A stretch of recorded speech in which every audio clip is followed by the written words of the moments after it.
Salut, c'est Sarah, ça dit quoi? Je ne m'inquiète pas pour le prochain chapitre de ma vie. J'ai toujours été heureux sans le tennis. Nuage magique!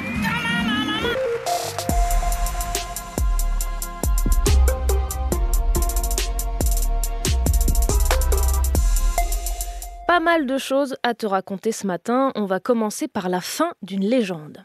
Et ça n'est pas possible que l'on ait assisté au dernier match de Rafael Nadal. Et pourtant, il l'avait annoncé, à 38 ans, le tennisman espagnol est officiellement à la retraite après sa défaite hier soir et l'élimination de l'Espagne face aux Pays-Bas en Coupe Davis.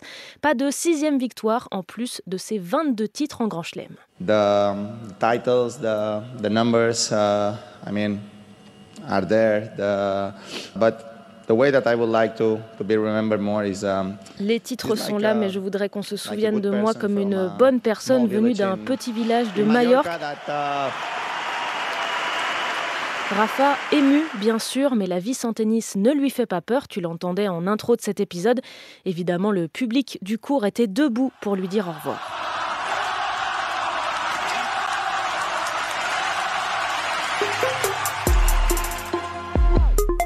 Ce 20 novembre, c'est la journée mondiale de l'enfance et je me sers de cette occasion pour te partager ce constat de l'UNICEF. Près d'un quart des moins de 18 ans ne mangent pas 3 fois par jour en France. Et pour les repas, on fait comment ?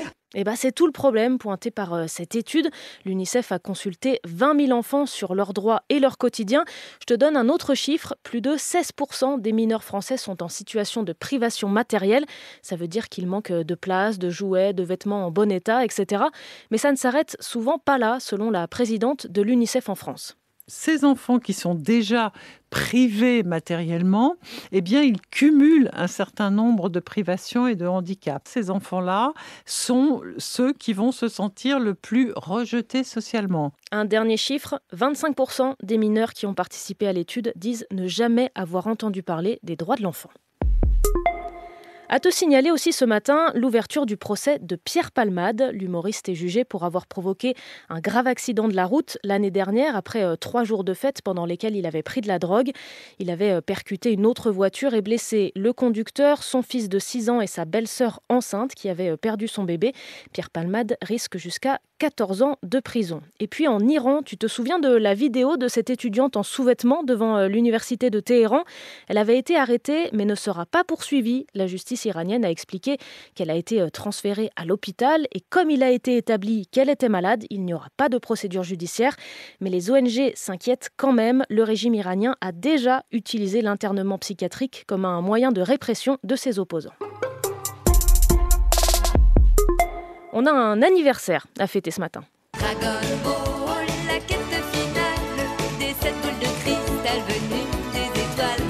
Il y a 40 ans, jour pour jour, le 20 novembre 1984, le manga Dragon Ball signé Akira Toriyama apparaissait pour la première fois dans le Weekly Shonen Jump, un des plus grands magazines de prépublication de manga au Japon.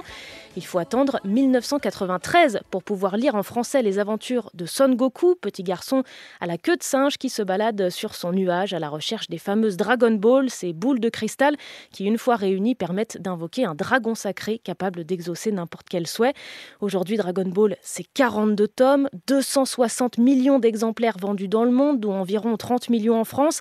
C'est 5 séries d'animés, dont une Dragon Ball Daima qui a commencé le mois dernier.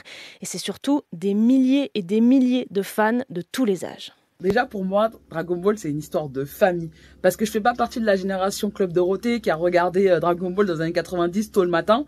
Moi c'est complètement la génération d'après. Donc ceux qui ont connu Dragon Ball via leurs frères et sœurs ou le matin sur MCM. Ce que j'aime c'est la gentillesse et les blagues de Goku. Et ce petit garçon là, c'est son père qui lui a fait découvrir Dragon Ball. La bienveillance, le partage, la motivation et surtout, même si une personne est mauvaise, faut toujours croire en elle et essayer de la tirer vers le haut. Et ces valeurs, ça te rappelle peut-être le fameux Kaizen, ce principe popularisé par le youtubeur Inoxtag à l'occasion de son ascension de l'Everest.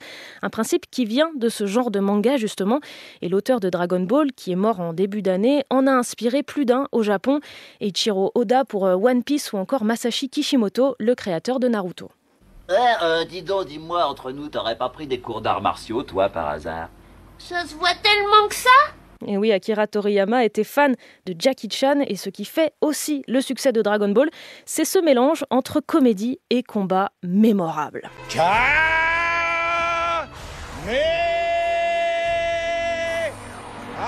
C'était Sarah de France Info.